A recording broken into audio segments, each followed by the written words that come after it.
Boss के cabin में जब चपरासी ने चाय का प्याला रखा तो बॉस ने आखिर पूछ ही लिया, राम शरण, मैं जब भी तुम्हें देखता हूँ तुम हमेशा प्रसन्न मुद्रा में रहते हो, हमेशा हंसकर बात करते हो। दफ्तर के बाकी किसी भी कर्मचारी को इतना खुश नहीं देखता हूँ। राम शरण ने कहा, सर, जब मैं गांव से यहाँ नौकरी करने शहर आया तो पिताजी ने कहा कि बेटा, भगवान जिस हाल में रखे उसमें खुश रहना, तुम्हें तुम्हारे कर्म अनुरूप ही मिलता रहेगा, उस पर भरोसा रखना। इसलिए सर, जो मिलता है मैं उसी में खुश रहता हूँ। बॉस ने पूछा, कौन कौन है तुम्हारे घर में? राम शरण ने कहा, मैं, मेरी पत्नी, मेरा बेटा और मेरे बड़े भाई की बेटी।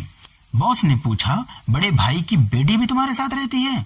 राम शरण ने कहा, सर, बड़े भाई गांव में रहते हैं, कमाई इतनी नहीं कि अपनी बेटी को अच्छी शिक्षा दे सके, अतः मैं उसे अपने साथ ले आया, उसे पढ़ाता हूँ।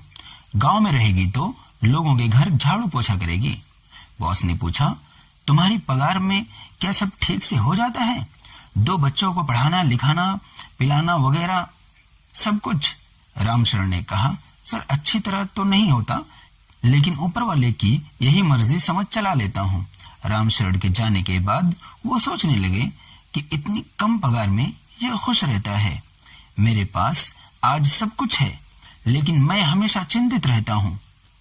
आखिर इसकी तरह खुश क्यों नहीं रहता? बॉस घर आ गए। रात भर यही सोचते रहे। सोचते सोचते अचानक उन्हें जवाब मिल गया।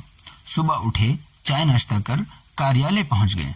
कार्यालय पहुंचते ही राम शरण चाय की ट्रे लिए उनकी केबिन में आया। बॉस ने कहा, राम शरण, कल तुमसे हुए छोटे से वार्तालाप से मुझे बहुत बड़ा ज्ञान मिला है। तुमसे मुझे कल जीवन का मूल मंत्र मिला है, और वो है संतोष, जो तुम में है, मुझ में नहीं। मेरे अंदर के लोभ ने मेरी प्रसन्नता छीन ली है। संतोष धन ही सबसे बड़ा धन है। रामशरण ने कहा, हाँ सर, जब भी मिले, जितना मिले, जैसा मिले, जहां भी मिले, उसी में प्रसन्न रहना चाहिए। बस उसी की मर्जी में हमारी मर्जी है। और इतना कहकर चाय की ट्रे लिए वो दूसरे केबिन में चला गया। थैंक यू, शुक्रिया।